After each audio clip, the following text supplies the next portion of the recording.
Apa kabar? Baik, Ibu.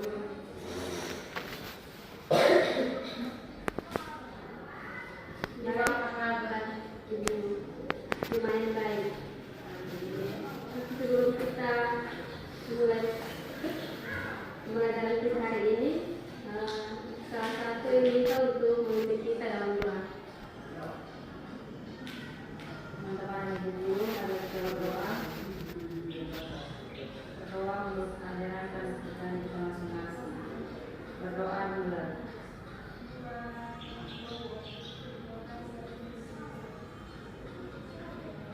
Berdoa selesai. Baik, terima kasih Umi yang telah memimpin kita dalam doa. Hari ini siapa yang tidak hadir?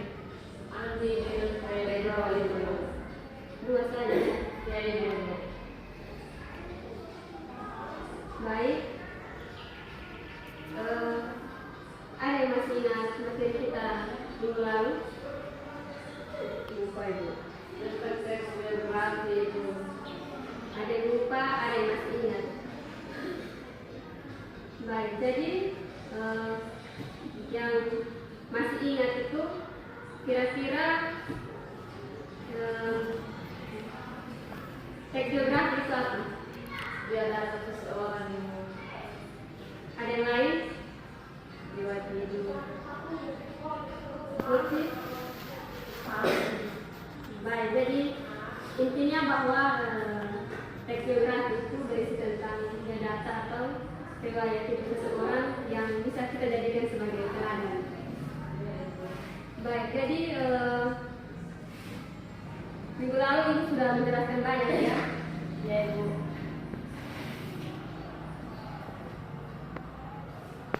Ibu akan menjelaskan ulang di bagian struktur, sehingga sebentar dalam pengerjaan tugas itu kalian bisa lebih paham. Ada yang masih ingat struktur teks geografi itu apa saja?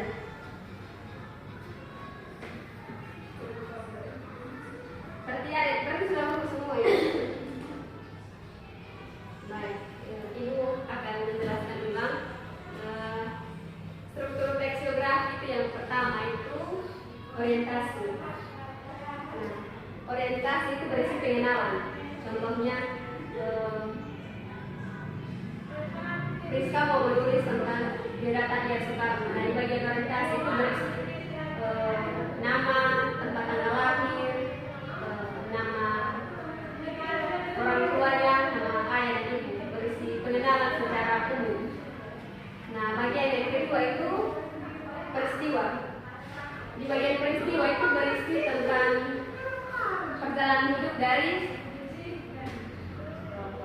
tokoh yang akan ditulis. Mulai dari karir, misalnya mulai dari dia pendidikannya dari SD sampai perkuliahan sampai ia mendapatkan kesuksesan. Yang ketiga itu orientasi. Nah, dalam orientasi itu berisi kesimpulan atau hal-hal yang dapat kita teladani dari tokoh.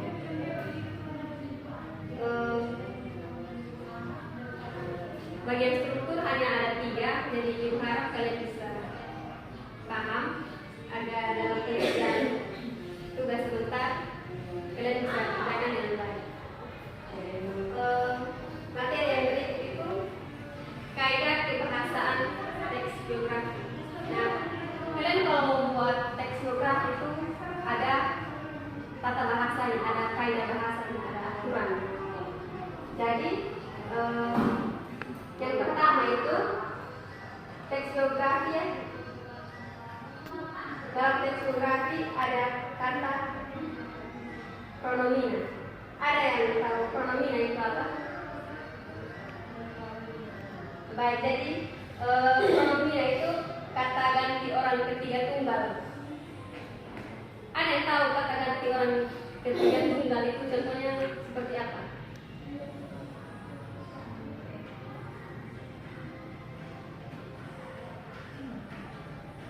Baik, kalau tidak ada yang belum tahu, jadi contohnya kata ganti orang ketiga tunggal itu contohnya ia, beliau. Jadi misalnya pertama dia bikin teks biografi tentang I.R. Soekarno. Nah, tulisan awal dia menjelaskan I.R. Soekarno lahir di sini. Seterusnya dalam dia tulis lagi, dia tidak tulis lagi nama I.R. Soekarno, tapi dia menggunakan kata ganti ia atau beliau. Yang berikut penggunaan kata kerja tindakan. Ada yang tahu kata kerja tindakan itu contohnya apa sih?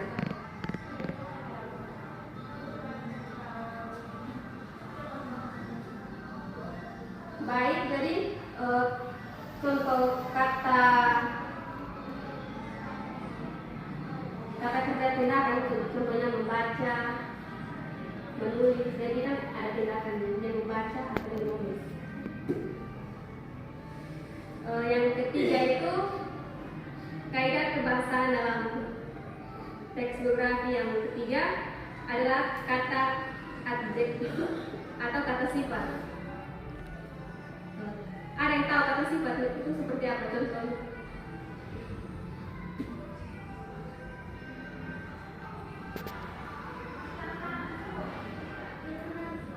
Adjektiva atau kata sifat. Misalnya sifat orang begitu.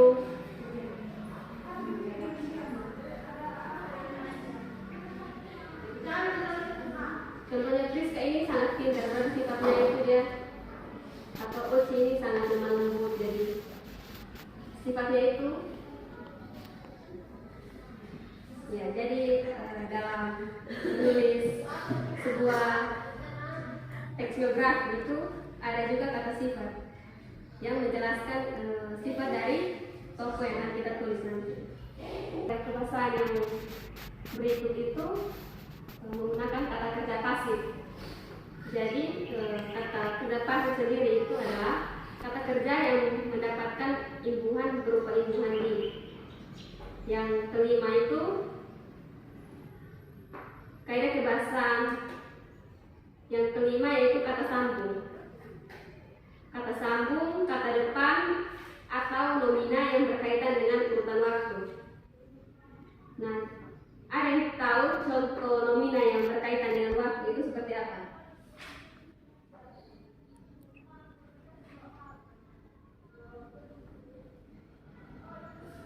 Baik, kalau tidak ada yang tahu, contohnya itu kayak selama ini. Kalau kata sambung itu yang kata itu setelah, contohnya. Terus kata depan itu pada saat. Jadi sebelum, contohnya dalam teks biografi itu di contohnya dalam paragraf pertama kan sudah menjelaskan ini reorientasi atau pengenalan. Nah, bagian paragraf kedua dia mulai dengan kata awalnya pada saat ini dia contohnya mau menulis biografi tentang I.R. Soekarno. Bagian paragraf kedua itu bisa mulai dengan kata pada saat. Yang ke-6 itu menggunakan kata kerja. Nah, kata kerja yang digunakan dalam teks biografi itu berupa kata kerja yang berkaitan dengan kondisi mental untuk menjelaskan penggambaran dari tokoh yang ingin ditulis. Contohnya, contoh kata kerja yang berkaitan dengan kondisi mental yaitu contohnya menginspirasi, memahami, dan mencintai. Baik, penjelasan materi cukup sampai di sini. Sekarang ibu mau buat kalian dalam satu kelompok saja karena ada yang tidak hadir. Jadi kalian bertiga jadi satu kelompok. Terus ibu minta kalian mencari 2 tokoh atau 2 pahlawan. Kemudian 2 orang maju untuk mewakili presentasikan hasil kerja kalian. Pokoknya bebas, kalian bisa pilih sendiri. Ibu kasih waktu 5 menit mulai dari sekarang.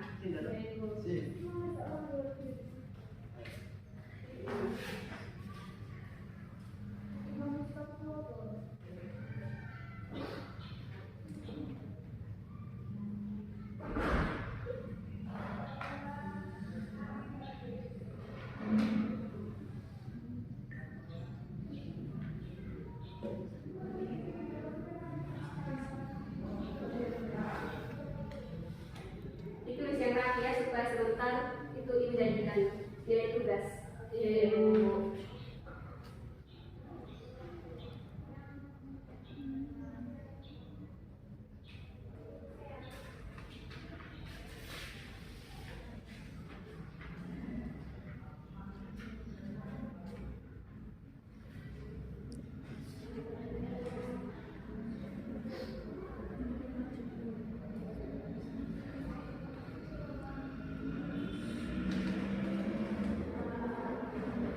Dan tidak ada itu alasannya karena apa?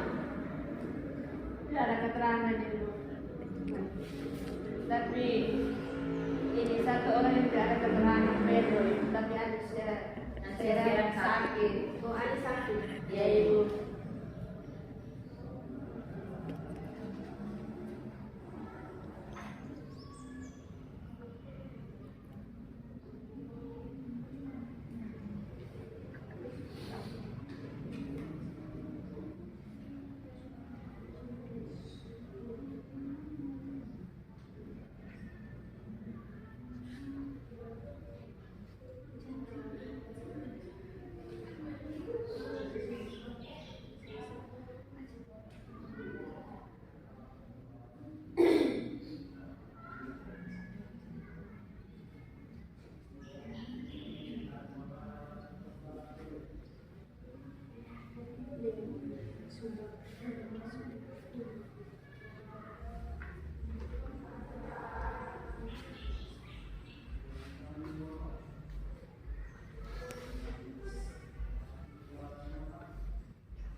Sudah?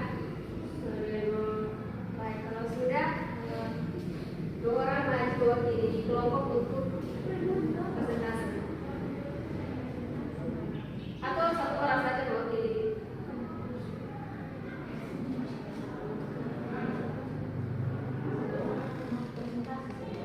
Dia baca.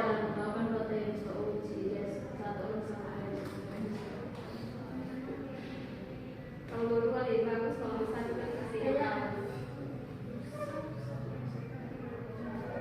1, kalau mau 1 juga, ya itu tergantung dari kelompok kalian. Kan dari satu kelompok itu ada satu yang maju.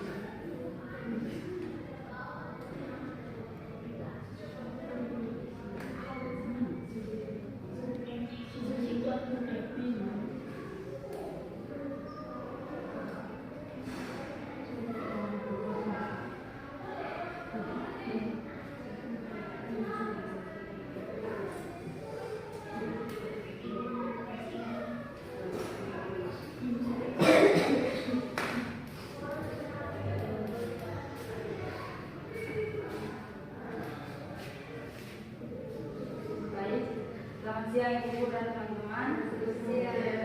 Saya akan membacakan hasil diskusi kelompok kami, yaitu tentang teks biografi pahlawan Jenderal Sudirman dan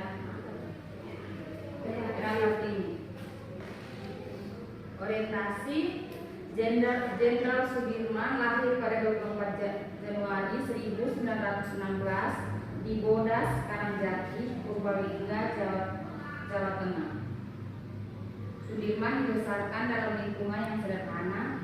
Ayah Karsip Kartowirodji adalah seorang pekerja di pabrik gula Kalibagor, Baju Masdan. Ibunya Sudien adalah keturunan Wedana, Lembang. Sejak umur 8 bulan, Sudirman diangkat menjadi anak oleh Toe Widowati dan Raden Joro Senario, seorang asisten Wedana Lembang yang masih merupakan saudara dari Sudien. Urutan peristiwa, sejak kecil Sudirman merupakan anak yang pandai dan juga sangat menyukai organisasi. Sudirman mendapatkan pendidikan formal dari sekolah taman siswa, kemudian melanjutkan ke HIK, Sekolah Guru Muhammadiyah Surakarta, tapi tidak sampai tamat, hanya 1 tahun saja. Sudirman saat itu juga giat di organisasi Pramuka Hizbul Wathan. Sudirman juga pernah mengikuti pendidikan tentara peta atau pembela tanah air di Bogor. Sudirman kemudian menjadi guru di sekolah HIS Muhammadiyah di Cilacap. Kemudian beliau berlanjut menjadi kepala sekolah. Sudirman pernah menjadi anggota Badan Pengurus Makanan dan anggota DPR Karasiden Banyumas yang mendirikan koperasi untuk menolong rakyat dari bahaya kelaparan. Sudirman adalah pahlawan sejati, rela berkorban demi bangsa dan negara Indonesia. Ia rela mempertaruhkan segalanya demi kemerdekaan Indonesia. Ia selalu mengedepankan kepentingan masyarakat dan bangsa di atas kepentingan pribadinya. Beberapa perang melawan penjajah telah beliau pimpin, seperti perang melawan tentara Inggris di Ambarawa, memimpin pasukannya untuk membela Yogyakarta dari serangan Belanda Tua. Meskipun menderita sakit tuberkulosis paru-paru yang parah, ia tetap bergelia dalam pembelaan kemerdekaan Republik Indonesia. Reorientasi, Sudirman dikenal oleh orang-orang di sekitarnya dengan pribadinya yang teguh pada prinsip dan keyakinan, di mana ia selalu mengedepankan kepentingan masyarakat dan bangsa di atas kepentingan pribadinya. Bahkan kesehatan sendiri, ia dinobatkan sebagai pahlawan pembela kemerdekaan pada tahun 1997 yang mendapatkan gelar sebagai Jenderal Besar Anggota dengan bimbingan 5, pangkat yang hanya dimiliki oleh beberapa jenderal Republik Indonesia sampai sekarang. Sekian dari hasil diskusi kami. Terima kasih untuk Ibu yang telah memberikan waktunya. Baik, mari kita berikan apresiasi untuk Uni yang telah mewakili kelompok mempresentasikan hasil kerja kalian. Baik, materi kita tentang tekstografi Ibu rasa cukup sampai sini. Minggu depan kita akan bertemu lagi dengan materi yang baru, yaitu teks deskripsi. Ibu harap kalian bisa baca-baca sedikit atau mencari referensi sedikit tentang apa itu teks deskripsi. Baik, sebelum kita meninggalkan ruangan ini, salah satu pemimpin kita dalam doa. Terima kasih Ibu dan teman-teman. Mari kita berdoa dalam Bapa. Terima kasih Tuhan Yesus telah